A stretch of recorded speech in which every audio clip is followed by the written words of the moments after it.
Bismillahirrahmanirrahim. Assalamualaikum warahmatullahi wabarakatuh. Alhamdulillahi rabbil alamin. Wabihi nasta'in ala umurid dunya waddin. Allahumma salli wa sallim wa barik ala sayyidina wa nabiyyina Muhammadin wa ala alihi wa sahbihi ajma'in. Allahumma anfa'na bima 'allamtana wa 'allimna ma yanfa'una wa zidna ilma. Allahumma inna nas'aluka ilman nafi'a wa rizqan tayyiba wa amalan mutaqabbala. Subhanaka Allahumma la ilma lana illa ma 'allamtana innaka antal alimul hakim. Qala Allah Ta'ala fi kitabihil karim wa ma kana al-mu'minuna liyanfiru kaffah falaula nafara min kulli firqatin minhum ta'ifatul liyatafaqahu fid din waliyunziru qaumahum idza raja'u ilaihim la'allahum yahzarun. Wa qala Rasulullah sallallahu alaihi wa alihi wasallam man salaka tariqan yaltamisu fihi ilman sahalallahu lahu bihi tariqan ilal jannah. Wa qala man yuridillahu bihi khaira yufaqihu fid din. Amma ba'du. Ayyuhal ikhwah, hafizakumullah wa ra'akum. Alhamdulillah kita bisa berjumpa kembali dalam kajian pembacaan kitab Al-Fiqhul Manhaji ala madhab Al-Imam Asy-Syafi'i rahimahullahu ta'ala. Dan malam hari ini adalah pertemuan ke-6 ya. Pekan lalu pertemuan ke-4. Kemudian seingat saya 2 hari setelahnya ya kita ada pertemuan ke-5, jadwal tambahan, dan malam hari ini insya Allah ini adalah pertemuan yang ke-6 ya.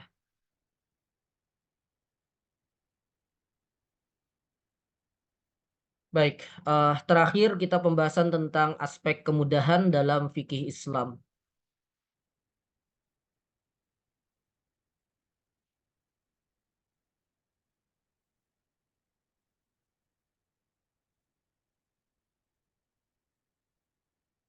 Tentang syumulul fiqhil islami. Kemudian berikutnya mura'atul fiqhil islami al-yusra wa raf'al haraj ya. Dan sudah kita baca juga di pertemuan yang lalu.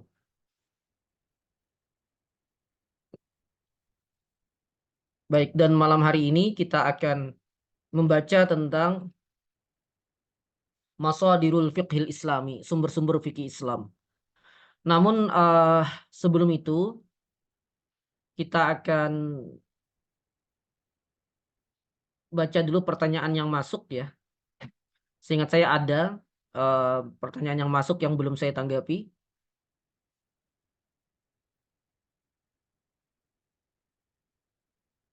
Ada baru lagi nih. Baru sekali ini. Sekitar setengah jam yang lalu rasanya baru 2 pertanyaan. Sudah ada pertanyaan ketiga ini. Baik, saya lihat nanti apakah bisa saya jawab atau tidak ya.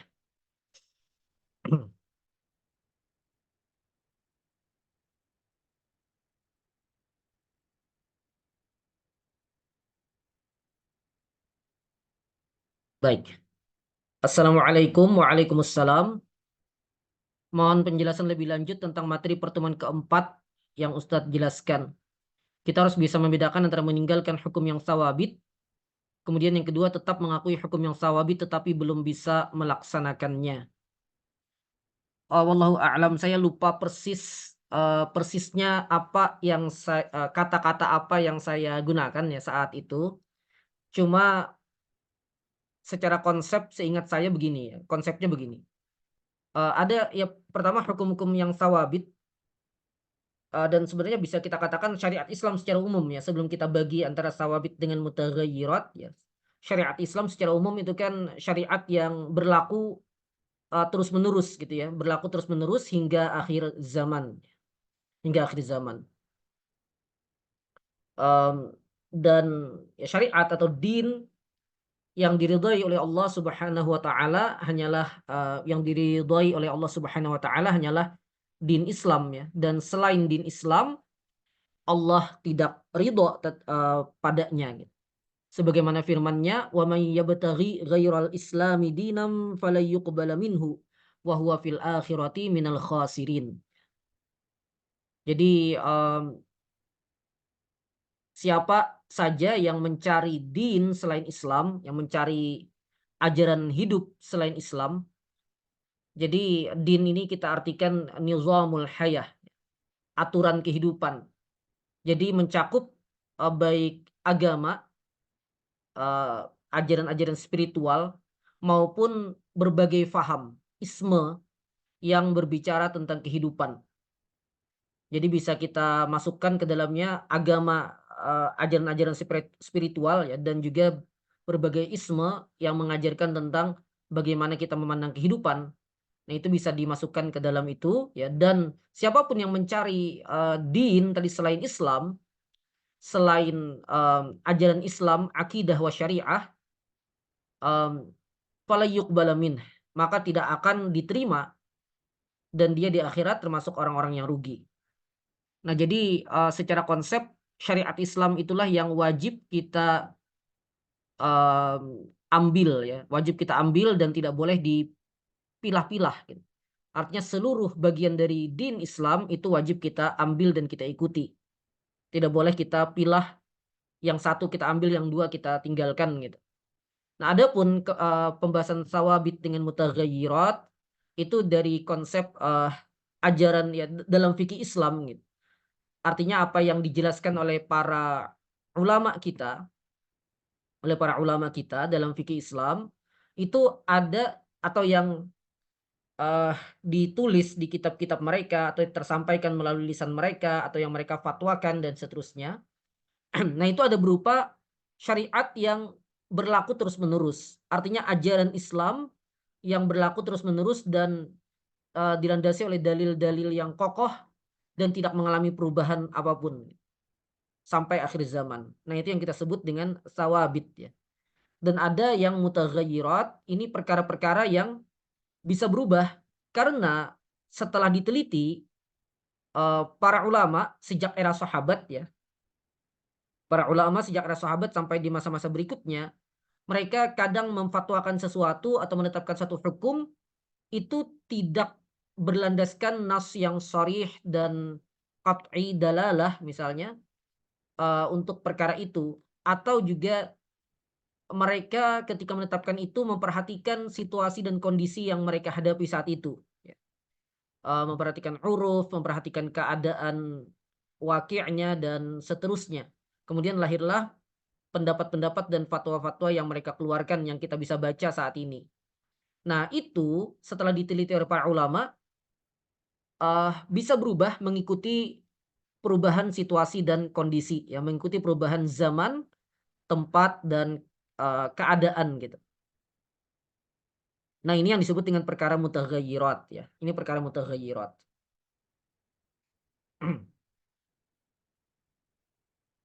Perkara mutaghayyirat ini misal, apakah pemimpin itu kalau di pemimpin tertinggi ya, pemimpin tertinggi, imam a'zam, pemimpin tertinggi itu apakah setelah dia dipilih, dia memimpin atau berkuasa seumur hidup dan tidak, tidak berhenti jabatannya kecuali kalau dia misalnya mengundurkan diri atau dia ya karena ada uzur, atau dia melakukan pelanggaran yang terlalu berat sehingga kemudian diminta untuk mundur gitu atau diberhentikan. Jika tidak ada itu maka dia berkuasa seumur hidup gitu. Nah, kalau kita baca kitab-kitab, penjelasan para ulama ya dan kita baca sejarah juga, kepemimpinan, umat Islam di masa lalu pemimpinnya selalu begitu gitu, selalu begitu. Jadi selalu, ya khalifah diangkat kemudian baru diganti kalau sudah meninggal dan secara umum, begitu gitu. Nah, pertanyaannya apakah boleh kemudian, kita di masa sekarang misalnya memberikan batasan jabatan masa kepemimpinan? Sehingga misalnya pemimpin itu diangkat untuk memimpin selama 5 tahun saja dan setelah itu diganti misalnya. Atau selama 5 tahun dan boleh dipilih lagi untuk kedua kalinya tapi setelah itu diganti misalnya. Nah, ini apakah boleh atau tidak? Nah, ini, terjadi khilaf di kalangan ulama dan saya dulu pernah menuliskan artikel tentang itu. Namun, pandangan sebagian ulama kontemporer bahwa hal semacam itu boleh. Hal semacam itu boleh dan pertimbangannya adalah maslahat dan mafsadat. Artinya boleh saja kemudian kita buat aturan kepemimpinan atau pemimpin itu bisa diangkat untuk jabatan untuk masa waktu tertentu, untuk durasi waktu tertentu. Nah, ini namanya perkara mutaghayyirat. Baik sebagai gambaran. Nah, untuk perkara sawabit atau ya syariat tadi secara umum, eh ia wajib untuk diterapkan gitu ya. Ia wajib untuk diterapkan dan tidak boleh diganti atau ditinggalkan. Namun, ini mungkin singkat saya yang saya sampaikan begini. Namun, kadang ia bisa tidak diterapkan ya, tidak dilakukan tatbiknya karena alasan-alasan tertentu. Nah, di sini kita perlu bedakan antara orang yang tidak menerapkan, perkara-perkara thawabit tadi karena memang dia meninggalkan itu, dengan orang yang tidak menerapkan, perkara-perkara thawabit tadi karena memang ada halangan atau ada uzur atau ada syubhat atau ada hal-hal tertentu ya yang, dalam pandangan syariat atau dalam pandangan fikih Islam itu membolehkan ia tidak, menerapkannya. Nah, contoh di masa Umar radhiyallahu beliau pernah tidak menetapkan hukuman potong tangan bagi pencuri. Dan ini kan, apa namanya, ya bertentangan gitu ya, bertentangan dengan bahkan firman Allah tabaraka wa ta'ala ya, "Was-sariqu was-sariqatu faqta'u aydiyahuma." Pencuri laki-laki dan perempuan, apa namanya, potonglah tangan keduanya setelah memenuhi syarat-syaratnya ya. Nah, namun Umar tidak menerapkan itu.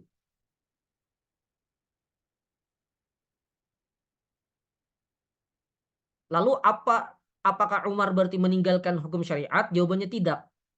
Jawabannya, mengapa seperti itu, karena, di antara penjelasan para ulama adalah karena masa itu adalah masa paceklik, gitu.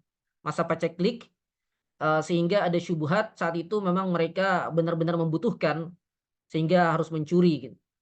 Nah, karena ada syubhat ini maka hudud gugur, tidak dipraktekkan sebagaimana kaidah al-hudud tasqutu bisyubuhat. Artinya sikap Umar ini tidak keluar dari sudut pandang fikih Islam, tidak keluar dari sudut pandang fikih Islam. Kemudian juga misalnya Umar radhiyallahu beliau tidak memberikan jatah, muallaf, al-muallafatu qulubuhum. Nah, ini juga, dijelaskan oleh para fuqaha bahwa muallaf itu ada tidaknya ya, ada tidaknya dan apakah mereka mendapatkan, mmm, bagian zakat kepada, mendapatkan bagian zakat atau tidak itu diserahkan kepada waliul amr, diserahkan kepada waliul amr. Dan waliul amr adalah Umar ya saat itu ya, Umar radhiyallahu dan, al-mu'allafatu qulubuhum itu kan orang-orang yang dilembutkan hatinya ya, kepada Islam. Dan ada sekian perincian hukum tentang mu'allaf. Nah, Umar saat itu melihat s keberadaan kelompok yang semacam ini di masa itu, tidak diperlukan. Artinya tidak ada orang atau kelompok atau tokoh yang perlu untuk dilembutkan hatinya kepada Islam. Sehingga, jatahnya ini dianggap tidak ada lagi gitu, sehingga ya, tidak diberikan. Nah, ini lagi-lagi bukan persoalan beliau meninggalkan hukum syariat, tapi beliau menganggap, eee, apa namanya, bagian itu memang saat itu tidak ada gitu, atau tidak ya karena tadi mu'allaf itu apa, orang-orang yang ingin dilembutkan hatinya itu tergantung waliul amr, nah beliau melihat itu tidak ada gitu. Sama dengan kasus kita sekarang misalnya, di masa kita tidak ada perbudakan, berarti hukum-hukum seputar perbudakan tidak bisa dijalankan. misalnya kafarah jima' Ramadan gitu. Kafarah jima' Ramadan itu membebaskan, budak ya. Nah pertanyaannya, budaknya sendiri tidak ada ya. Budaknya sendiri saat ini tidak ada, maka langsung lompat kita ke puasa 2 bulan berturut-turut. Nah apakah langsung lompat ini berarti meninggalkan syariat? Jawabannya tidak. Tapi karena memang budaknya tidak ada. Nah, ini perlu dibedakan dengan orang yang memang meninggalkan hukum syariat ya. Lalu, bagaimana cara membedakannya? Ya di antara cara membedakannya adalah, kalau kita berbicara konteks kepemimpinan nih, konteks pemimpin, maka kita lihat dia, berhukum dengan hukum apa gitu. Dia menjadikan dustur tertingginya itu apa. Kalau dusturnya Al-Quran dan As-Sunnah, kalau hukumnya Al-Quran dan As-Sunnah, maka berarti dia menerapkan hukum-hukum Islam. Dan kalau ternyata ada bagian yang tidak diterapkan, ini bisa jadi, kefasikan ya. Artinya dia sengaja meninggalkannya tanpa ada alasan, tapi secara umum hukumnya masih hukum Islam. Atau dia meninggalkannya karena ada alasan tadi sebagaimana kasus Umar Ibnul Khattab radhiyallahu an. Nah, adapun kalau pemimpin itu tidak memimpin dengan, dustur Islam, tidak memimpin dengan undang-undang Islam, tidak memimpin dengan Al-Quran dan As-Sunnah, maka tidak bisa kita bawa apa yang terjadi pada Umar kepada orang itu gitu. Karena apa? Karena sejak asasnya dia memang tidak memakai syariat. Sejak asasnya dia tidak memakai hukum-hukum syariat. Sehingga ya orang seperti ini dikatakan apa ya, dikatakan meninggalkan syariat gitu. Meninggalkan, dan tidak meninggalkan hukum-hukum yang sawabit di dalam fikih Islam. Ini ada lanjutan pertanyaan. Saat ini untuk hukum potong tangan misalnya hanya Saudi yang melaksanakan. Untuk zakat hanya 17 negara yang punya undang-undang zakat di negaranya dan hanya 2 negara yang mewajibkan zakat. Husnuzon bahwa yang terjadi adalah kategori kedua, belum bisa. Ya tadi kembali dilihat dusturnya ya. Kembali dilihat, aturan yang diterapkan gitu. Misal potong tangan tidak diterapkan di satu negara, hukum potong tangan tidak diterapkan di satu negara. Satu dilihat dulu, apakah memang hukum potong tangan itu adalah bagian, dari hukum di negara itu atau tidak? Kalau iya sebenarnya adalah bagian dari asas tertinggi dari hukum, negara itu, ada gitu hukuman potong tangan itu, tapi pada kasus tertentu tidak diterapkan atau diterapkan, secara tebang pilih. Kalau keluarga penguasa tidak diterapkan misalnya, nah ini semua adalah kezaliman ya. Tapi secara undang-undang tetap Islam, secara undang-undang tetap Islam. Atau, pada kasus Umar tadi bahkan itu bukan kezaliman, yaitu adalah kebijakan Umar radhiyallahu an berdasarkan ijtihad beliau. Nah, namun kalau sejak awal dusturnya tidak ada, tidak bisa kita katakan begitu. Tidak bisa kita katakan ini tidak diterapkan karena ada uzur syar'i atau apa ya, masalahnya adalah jangankan diterapkan, sebagai asas saja tidak gitu, sebagai asas saja tidak ada. Nah, ini tidak bisa disamakan, tidak bisa disamakan. Artinya memang keadaan-keadaan semacam ini jika memang, sejak asasnya memang tidak mengambil, hukum-hukum syariat sebagai sesuatu yang harus dijalankan, ya berarti ada masalah di sana. Solusinya apa? Ya solusinya mudah-mudahan ya ke depannya dan, masing-masing bisa berusaha sesuai kemampuannya dengan memperhatikan sisi maslahah mafsadah, mudah-mudahan ke depannya hal semacam itu bisa berubah. Mudah-mudahan ke depannya hal semacam itu bisa berubah. Dan keadaan semacam ini adalah keadaan yang sangat tidak ideal ya dan, tidak untuk dipertahankan. Hanya saja, tentu tidak mudah juga untuk memperbaikinya ya, mmm, dan itu pembahasan tema lain gitu, bagaimana cara memperbaiki atau mengubah keadaan semacam itu. Hanya saja kita harus pahami bahwa keadaan semacam itu bukan kondisi ideal, yaitu ketika Islam tidak dijadikan sebagai asas ya dalam, hukum gitu, tidak dijadikan asas dalam hukum atau dalam perundang-undangan. Wallahu a'lam.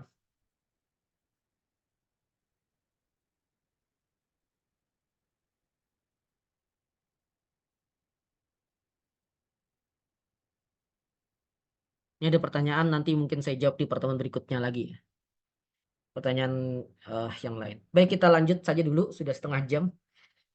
Masadir al-fiqh al-islami.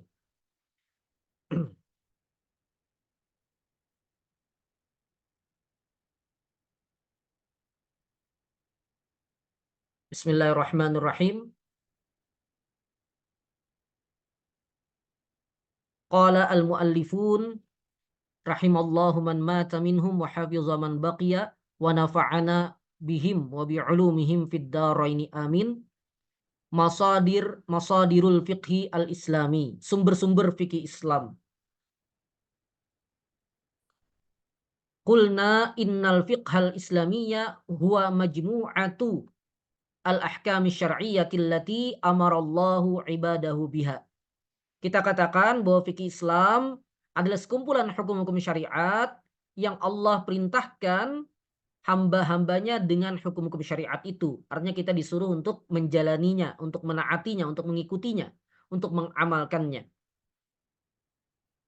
Nah, itu adalah mafhum kita terhadap fikih Islam.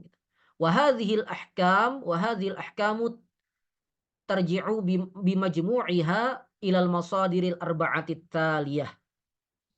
Dan hukum-hukum ini keseluruhannya itu kembali kepada 4 sumber berikut ini. Kembali kepada 4 sumber berikut ini.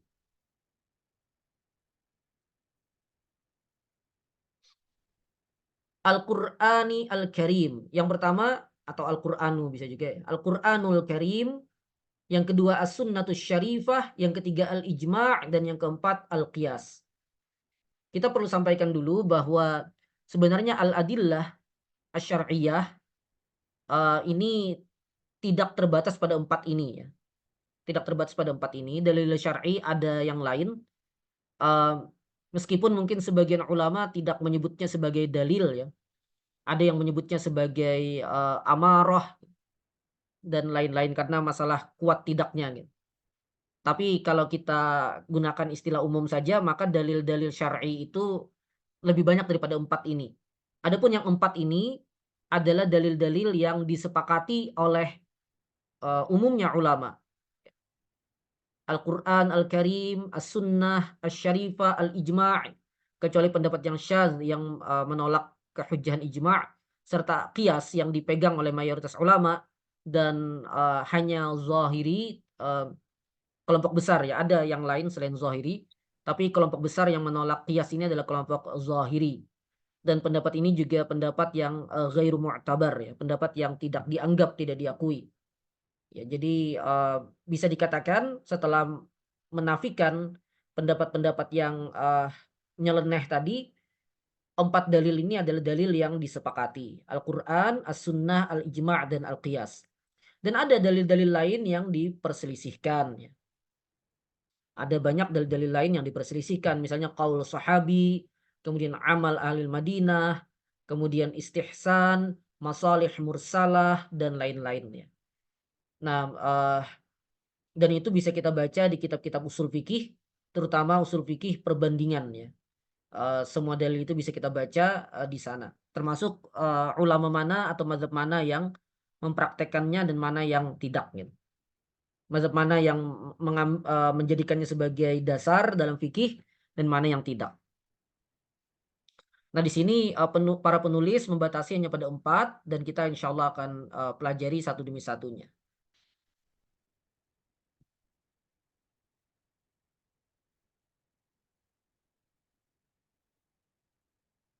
Yang pertama Al-Qur'anul Karim. Al-Qur'an Al-Karim. Al-Qur'anu huwa kalamullah ta'ala. Al-Qur'an adalah kalam Allah tabaraka wa ta'ala. Anzalahu ala sayyidina Muhammadin sallallahu alaihi wa alihi wasallam. Yang diturunkan oleh Allah kepada Sayyiduna Muhammad sallallahu alaihi wa alihi wasallam. Liyukhrijan nasa minaz zulumati ilan nur. Untuk mengeluarkan manusia dari kegelapan kekafiran, kegelapan kekufuran, ya, kegelapan kezaliman, ilan nur kepada cahaya keimanan, kepada cahaya keimanan.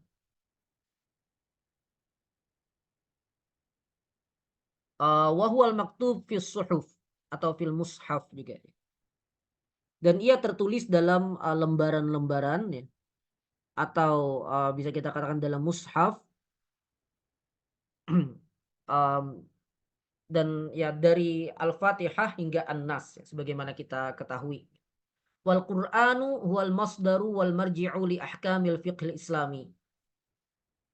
Dan Al-Qur'an itu adalah sumber dan rujukan bagi hukum-hukum fikih Islam. Bahkan yang paling utama ya, bahkan yang paling utama.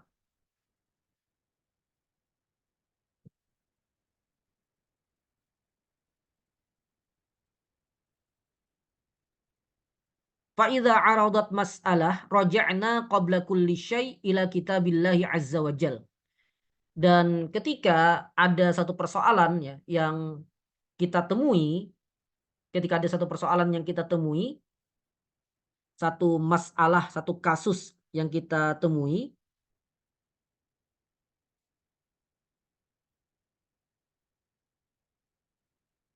kita kembalikan sebelum kepada yang lain, kita kembalikan dulu kepada kitabullah azza wa jal. Linabhasa an hukmiha fihi. Agar kita mencari hukumnya di dalam Al-Quran tersebut. Fa in wajadna fihi al-hukma akhadna bih walam narji' ila ghairihi. Dan jika kita dapatkan di dalam Al-Quran itu hukum, maka kita ambil hukum tersebut dan kita tidak merujuk kepada selainnya. Um, di sini perlu jadi catatan dulu ya. Pertama, maksud walam narji' ila ghairihi ini maksudnya tidak merujuk kepada selainnya yang berbeda dengan apa yang dijelaskan dalam Al-Quran. Artinya dari sisi kekuatan dalil ya, dari sisi urutan dalil, Al-Quran itu lebih kuat daripada yang lain.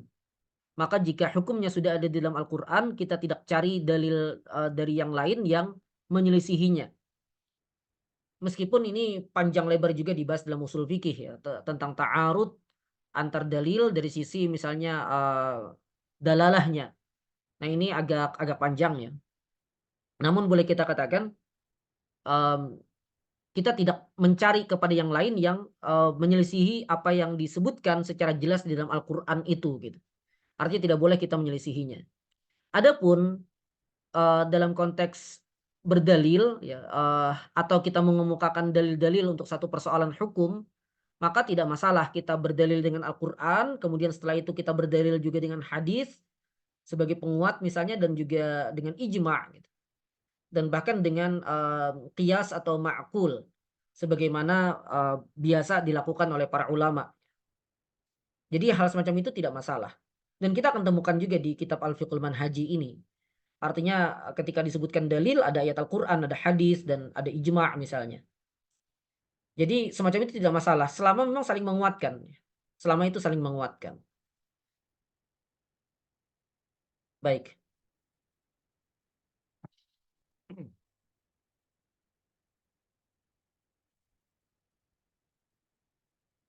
Fa idza su'ilna an hukmil khamri wal qimar wa ta'zimil ahjar wal istiqsam bil azlam.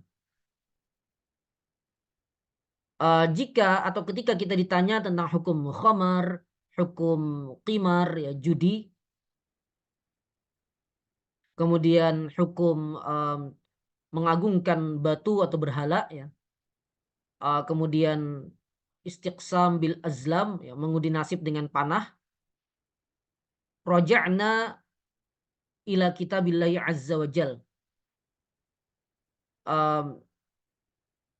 Kita kembali kepada kitabullah azza wa jal dan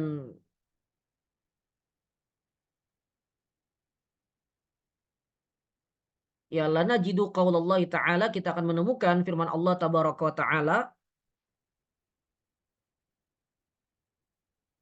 ya ayyuhalladzina amanu innamal khamru wal maisiru wal ansabu wal azlamu rijsum min amali syaitan fajtanibuhu la'allakum tuflihun. Surah Al-Maidah ayat 90 ya. Wahai orang-orang yang beriman, innamal khamru wal maisir, sesungguhnya khamar dan judi, wal ansabu wal azlam, serta mengundi nasib berkorban untuk berhala dan mengundi nasib dengan panah, rijsun min amali syaitan, adalah hal yang kotor termasuk perbuatan syaitan. fajtanibuhu, maka jauhilah semuanya itu, la'allakum tuflihun, agar kalian beruntung. Jadi kita temukan langsung hukumnya dari Al-Qur'an. Wa idza su'ilna 'anil bai'i war riba wajadna hukma dzalika fi kitabillahi azza wajal. Ketika kita ditanya tentang jual beli dan riba, kita temukan hukumnya di dalam kitabullah azza wajal. Haitsu qala azza min qail, ketika Allah berkata, ya berfirman, wa ahallallahu al-bai'a wa harramar riba, dan Allah halalkan jual beli dan haramkan riba. Surah Al-Baqarah ayat 275. Ayat mi'atain wa khamsah wa sab'in.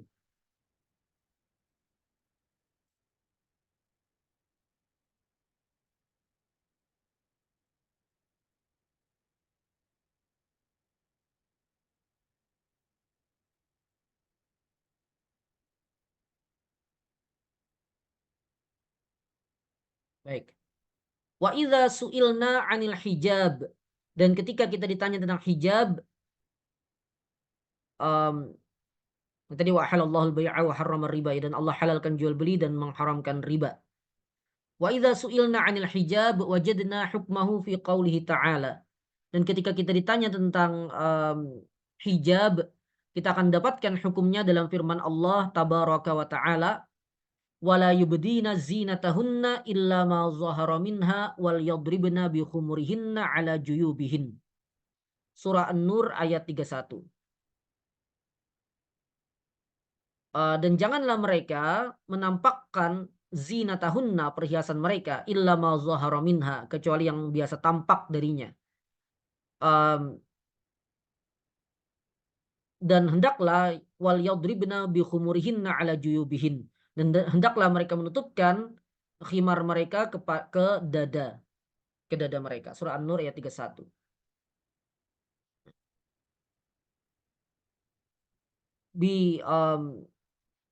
Bi khumurihinna, khumur ni jama' khimar, jam'u khimar, wa huwa ghita'ur ra's, dan ia adalah penutup kepala. Khimar adalah penutup kepala. Wa juyubihin ini jama' dari jaib, wa huwa syaqqus thawb min nahiyatir ra's. Dan jaib di sini maksudnya adalah bagian yang terpotong gitu ya dari pakaian, dari sisi kepala. Ya bagian yang ini, bagian baju yang paling atas gitu ya, yang berlobang gitu. Itu maksudnya. Wal muradu bi darbil khimar 'alal jaib, dan yang dimaksud dengan darbul khimar 'alal jaib, maksudnya adalah antastura a'aliya jismiha ma'ar ra's. Maksudnya adalah dia tutup bagian atas tubuhnya serta kepalanya. Serta bagian kepalanya.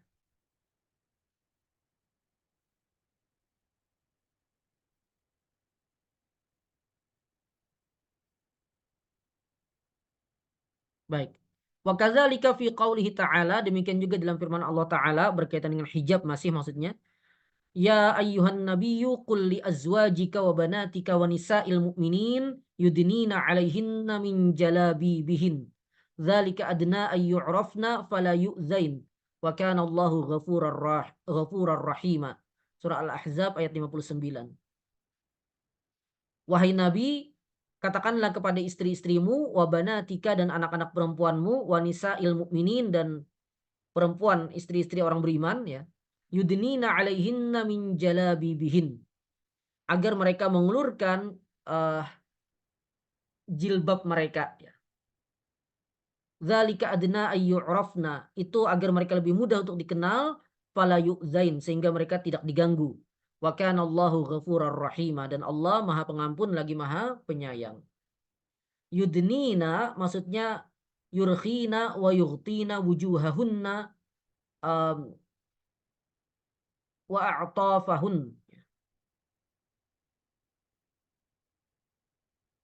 Maksud yudnina itu adalah yurhi, mereka labuhkan dan tutupi, ya.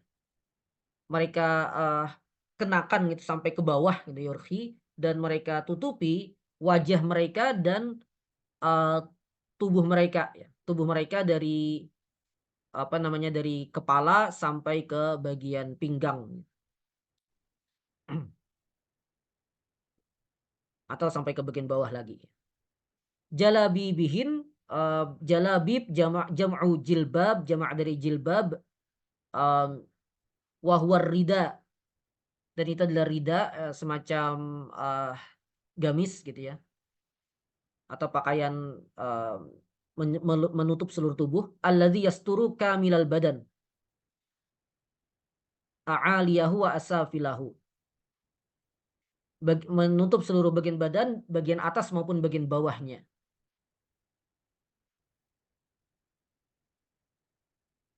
Baik. Adna aqrab.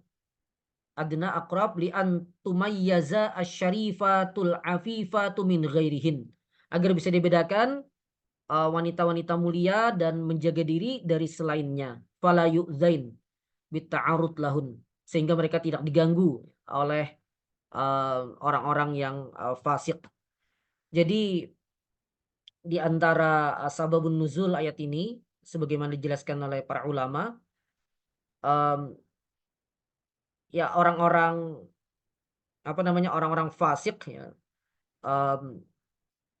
mereka kadang-kadang mengganggu perempuan di malam hari gitu. Ketika keluar di malam hari misalnya mereka ganggu perempuan, dan mereka memiliki ciri yang mereka ganggu itu adalah perempuan-perempuan budak. Yang mereka ganggu adalah perempuan budak gitu. Adapun orang-orang merdeka, apalagi kalangan bangsawan misalnya, mereka tidak mereka ganggu. Nah,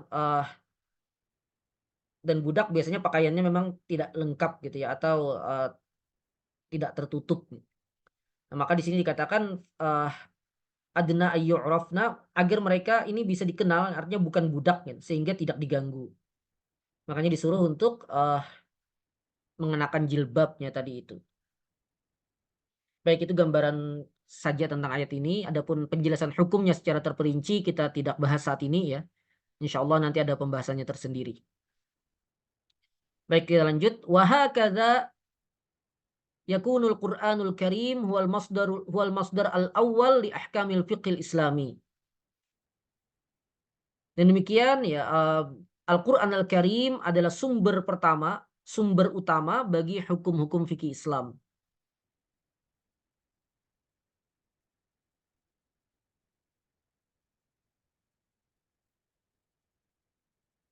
Lakin Al-Qur'an Al-Karim lam yaqsid bi ayatihi kulla juz'iyatil masail wa tabyina ahkamiha wan nassa 'alaiha. Namun Al-Qur'an Al-Karim tidak bertujuan dengan ayat-ayatnya tadi membahas setiap perincian persoalan dan menjelaskan hukum-hukumnya dan menaskan setiap perincian persoalan tersebut. Ya. Walau fa'ala dzalika lakana yajibu an yakuna ad'af ma huwa alaihi al-an. Kalau saja diberlakukan seperti itu, maka meniscayakan Al-Qur'an itu berlipat-lipat kali ukurannya atau banyaknya dibandingkan yang ada saat ini. Dan bahkan mungkin tidak akan berhenti ya, karena persoalan-persoalan yang dihadapi oleh manusia yang itu harus ada penjelasan hukumnya, itu kan terus-menerus ada bermunculan ya, setiap masa gitu. Makanya kalau Al-Qur'an itu harus menjelaskan semua poinnya itu secara terperinci, tidak akan habis-habisnya. Makanya nanti kita akan lihat satu, dan ini yang disinggung nantinya, bahwa Al-Qur'an menjelaskan berbagai hukum itu secara ijmali, secara garis besar, dan nanti as-sunnah yang akan memerincinya. Ini satu hal dan ini akan dibahas oleh penulis ya. Namun juga bisa kita katakan Al-Qur'an Al-Karim ia memberikan panduan-panduan umum dalam berbagai persoalan.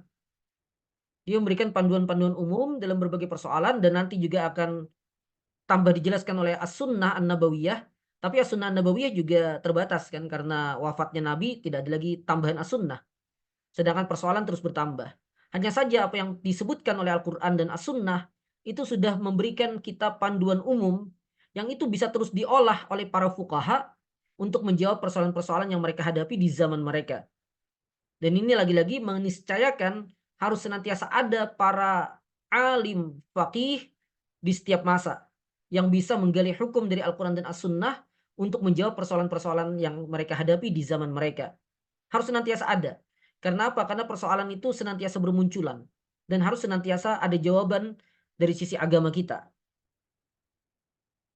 Dan itu caranya adalah dengan mengolah apa yang ada dalam Al-Quran dan As-Sunnah untuk menjawab persoalan yang ada sekarang.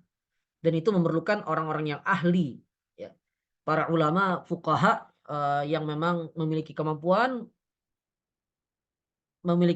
untuk uh, mengambil pelajaran hukum, hikmah dari Al-Quran dan As-Sunnah.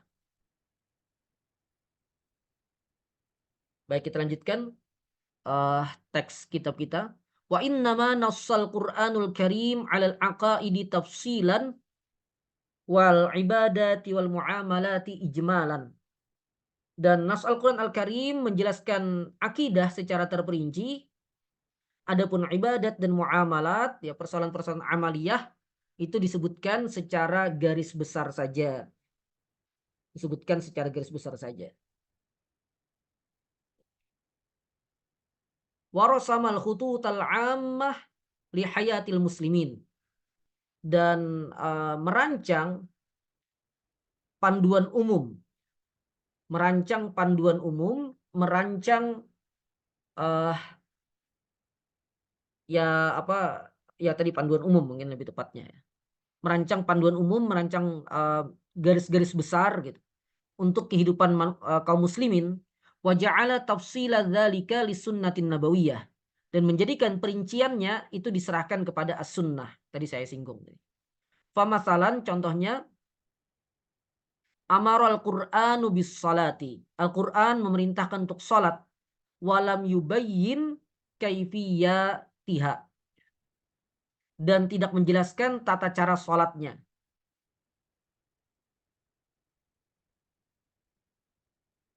Wala adada rakaatiha, dan juga tidak menjelaskan jumlah rakaatnya. Jumlah rakaat salat tidak disebutkan dalam Al-Qur'an Al-Karim. Dan itu ada di dalam As-Sunnah An-Nabawiyah. Wa amara biz zakati walam yubayyin miqdaraha wala nisabaha walal amwal allati tajibu tazkiyatuha. Al-Qur'an memerintahkan zakat namun tidak menjelaskan kadarnya, tidak juga menjelaskan nisabnya, jumlah harta yang ada kewajiban zakatnya, dan tidak menjelaskan harta-harta apa saja yang wajib dizakati. Semuanya itu di dalam As-Sunnah. Wa amara bil wafa bil uqud, dan memerintahkan juga untuk menunaikan akad-akad gitu ya. Al-Qur'an memerintahkan untuk menunaikan akad-akad. Namun walam yubayyin al-uqudas sahihata allati yajibul wafa'u biha. Namun tidak menjelaskan akad-akad yang sahih yang wajib untuk dipenuhi. Apa saja akad-akad yang sahih tersebut gitu. Karena akad-akad yang tidak sahih, yang tidak benar, tidak wajib untuk untuk ditunaikan gitu atau dilaksanakan. Baik.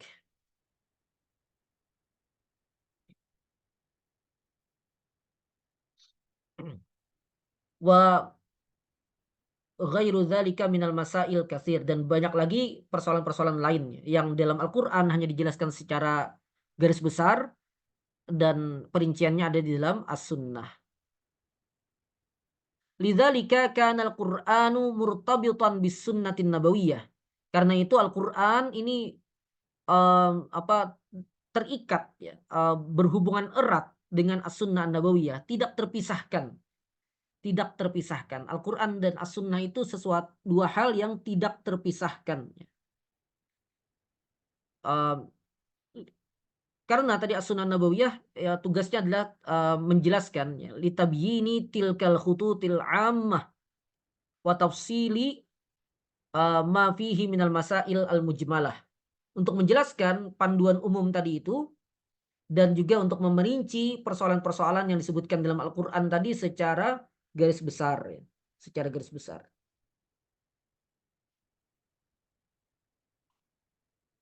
Baik, selesai tentang Al-Qur'an ya, gambaran singkatnya ya.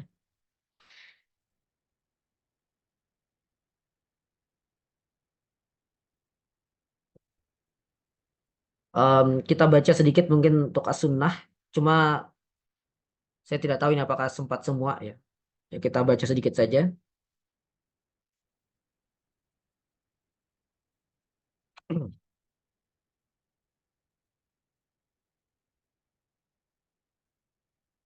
Sunnatus syarifah. Wasunnatu hiya kullu ma nuqila 'anin nabi sallallahu alaihi wasallam min qaulin aw fi'lin aw taqririn. Sunnah adalah semua yang dinukil dari Nabi sallallahu alaihi wasallam, baik berupa perkataan, perbuatan ataupun takrir ya. Nah, di sini para ulama usul fikih termasuk juga di sini fikih membatasi sunnahnya di sini pada 3 hal, yaitu qaul, fi'il dan takrir. Adapun indal muhadditsin mereka menambahkan sifat. Jadi sifat baik sifat fisik Nabi maupun sifat perilaku Nabi. Nah, hal semacam ini diberi perhatian oleh muhadditsin karena mereka bertugas dari keilmuan mereka, tugasnya adalah merekam semua hal yang berasal dari Nabi, termasuk fisik Nabi bagaimana dan segala macam. Adapun ulama usul fikih atau ulama fikih, mereka memberi perhatian kepada Nabi itu dari sisi tasyri'nya, pensyariatan gitu. Apa saja yang berkonsekuensi pensyariatan, dan itu ada qaul, fi'il dan takrir. Adapun bagaimana bentuk rambut Nabi dan segala macam tidak berkonsekuensi hukum. Karena itu tidak mereka masukkan.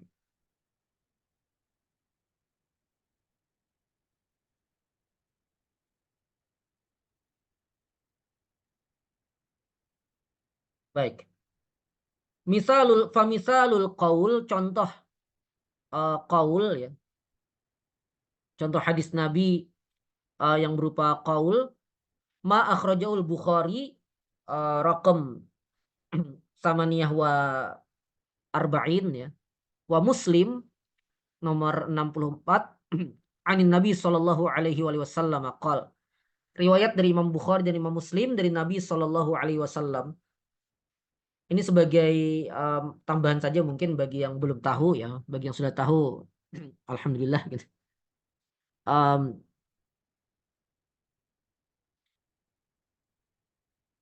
Bahwa penomoran hadis ini bukan kerjanya Imam Bukhari atau Imam Muslim ya.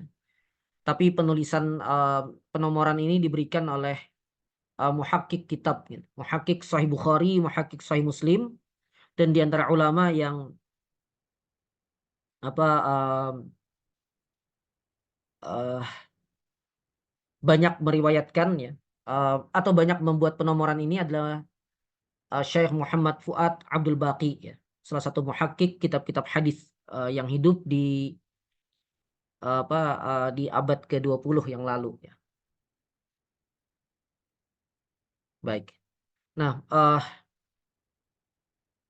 hadis ini mengatakan ya, sibabul muslim fusuq wa qitaluhu kufrun. Mencela seorang muslim itu adalah kefasikan, dan membunuhnya atau memeranginya adalah kekufuran. Kita tidak bicarakan hukumnya ya. Di sini cuma contoh qaul. Jadi Nabi berkata seperti itu. Sibabul muslim fusuq wa qitaluhu kufrun. Ya. Wa misalul fi'l, dan contoh perbuatan. Contoh hadis yang berupa perbuatan Nabi Shallallahu Alaihi Wasallam yang direkam oleh para sahabat tentang apa yang dilakukan oleh Nabi. Nah, ini ma rawahul Bukhari an Aisyah radhiyallahu anha lama su'ilat, adalah yang diriwayatkan oleh Imam Bukhari dari Aisyah radhiyallahu anha ketika beliau ditanya, maka yasna'u Rasulullah sallallahu alaihi wasallam fi baitihi. Apa yang biasa dilakukan oleh Rasulullah sallallahu alaihi wasallam di rumah beliau? Qalat, Aisyah mengatakan, kana yakunu fi mihnati ahlih fa idza hadaratis salatu qama ilaiha. Ya beliau di sini ada catatannya, mihnatu ahlih musa'adatuhum fi ma hum fihi min amal. Ya membantu pekerjaan-pekerjaan yang ada di rumah tersebut. Jadi yang dilakukan oleh Nabi adalah membantu pekerjaan rumah, dan ketika masuk waktu sholat beliau pergi untuk sholat. Baik. Wamithalut takrir, dan contoh takrir, ya sunnah takririyah, ma rawahu Abu Dawud, hadis yang diriwayatkan oleh Abu Dawud nomor 1267, anna Nabiyya sallallahu alaihi wasallam ra'a rajulan yusalli ba'da salati subhi raq'ataini. Beliau melihat seseorang salat setelah selesai salat subuh, orang itu salat lagi 2 rakaat. Faqal, kemudian Nabi berkata, salatu subhi raq'atan, salat subuh itu 2 rakaat gitu. Faqala ar-rajul, kemudian orang itu berkata kepada Nabi, menjawab keheranan Nabi itu, dia berkata, inni lam akun shallaitu raq'atain allati qablahuma fa shallaituhuma al-an. Saya belum sempat sebelumnya mengerjakan 2 rakaat sebelum subuh, maka saya kerjakan 2 rakaat sebelum subuh itu saat ini, yaitu setelah selesai sholat subuh. Fasakata Rasulullah sallallahu alaihi wasallam. Kemudian Nabi Rasulullah sallallahu alaihi wasallam diam. Fa'tubira sukutuhu iqraran ala masyru'iyati salati sunnah al-qabliyah ba'dal fardi liman lam yusalliha qablahu. Maka dianggap diamnya Nabi itu sebagai ikrar, persetujuan atas disyariatkannya, atas bolehnya sholat sunnah qabliyah dikerjakan setelah selesai sholat fardu bagi orang yang belum sempat mengerjakannya sebelum sholat fardu. Mengapa diamnya Nabi kok dianggap setuju? Jawabannya karena Nabi Shallallahu Alaihi Wasallam tidak akan diam terhadap kemungkaran. Berbeda dengan kita ketika melihat kemungkaran bisa jadi kita diam. Nah, sedangkan Nabi Shallallahu Alaihi Wasallam tidak mungkin diam terhadap kemungkaran. Seandainya ada kemungkaran dilihat di depan beliau akan berupaya menghilangkan kemungkaran tersebut. Gitu. Nah, ketika Nabi mendiamkan pada kasus ini dan kasus-kasus yang lain, itu menunjukkan Nabi tidak mempermasalahkannya. Dan artinya yang dikerjakan itu minimal hukumnya boleh. Minimal hukumnya boleh.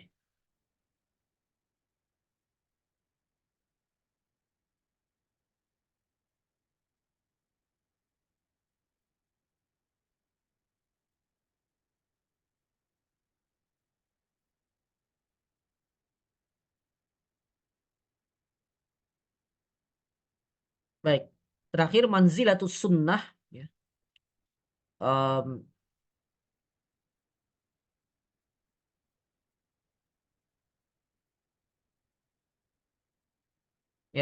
Sampai manzilatus sunnah ini saja. Manzilatus sunnah wa sunnatu tu'addu fil manzilah ats-tsaniyah ba'dal Qur'anil Karim min haitsu ruju'u ilaiha. Sunnah teranggap atau dianggap atau diletakkan pada tempat kedua setelah Al-Qur'an Al-Karim dari sisi sebagai rujukan. Ai innama narji'u awwalan ilal Qur'an. Fa illam najid al-hukma fihi raja'na ila sunnah. Kita merujuk dulu kepada Al-Quran, dan jika kita tidak menemukan hukum di dalam Al-Quran, kita kemudian merujuk kepada As-Sunnah.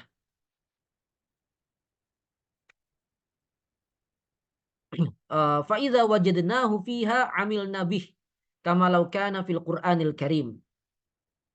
Dan jika kita dapatkan hukum itu di dalam As-Sunnah, kita amalkan sebagaimana jika itu terdapat di dalam Al-Quran Al-Karim.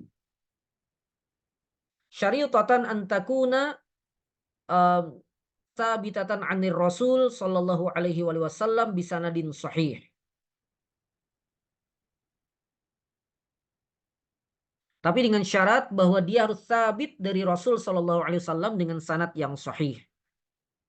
Hal ini karena sebagaimana maklum, hal-hal yang dinukil dari Nabi atau disandarkan kepada Nabi itu ada yang derajatnya sahih, ada yang cukup kuat tapi mungkin tidak sampai sahih dan itu kita kenal dengan istilah hasan, dan ada yang lemah ya. Dan ada yang lemah. Meskipun lemah ini masih ada ihtimal itu dari Nabi, berbeda dengan palsu ya. Makanya hadis palsu dengan hadis dhaif itu dibedakan ya. Jadi hadis palsu dipastikan itu memang bukan dari Nabi, adapun hadis dhaif masih ada ihtimal itu dari Nabi, tapi ihtimalnya kecil, lemah. Sehingga kemudian hadis dhaif ini diperlakukan secara berbeda dengan hadis sahih dan hadis hasan. Hadis sahih dan hadis hasan terkategori sebagai hadis yang makbul ya. Apalagi hadis hasan itu kan para ulama mengatakan ya bedanya dengan hadis sahih cuma satu, yaitu dari sisi dobotnya saja ya, yang lebih ringan daripada periwayat hadis sahih gitu. Sedangkan hal-hal yang lain bersambungnya sanad dan segala macam sama. Nah, karena itu tidak jauh berbeda antara sahih dengan hasan. Nanti baru berbeda kalau masuknya bab ta'arud antar dalil ya. Terjadi pertentangan antar dalil, maka hadis sahih itu diunggulkan daripada hadis hasan jika memang harus dilakukan tarjih antar dalil ya. Jika harus dikuatkan salah satunya. Tapi kalau bisa diamalkan semua ya diamalkan semua. Adapun hadis dhaif tidak diperlakukan begitu ya. Hadis dhaif tidak diperlakukan begitu. Sampai saat ini, meskipun ini pembahasan yang panjang lebar dan perlu penelitian yang terus mendalam ya. Namun kesimpulan sementara saya sampai saat ini tentang hadis dhaif ya dalam persoalan ahkam adalah hadis dhaif ini bisa dijadikan sebagai penguat. Hadis dhaif ini bisa dijadikan sebagai penguat. Jadi kalau ada misalnya pendapat yang didasari oleh qiyas gitu. Nah, kemudian ada hadis dhaif yang maknanya sama, maka itu menguatkan qiyas tersebut. Atau ada hadis atau ada pendapat yang berdasarkan atau didasari oleh sebagian ulama dengan qaul sahabi misalnya. Kemudian ada hadis dhaif, maka itu bisa menguatkan.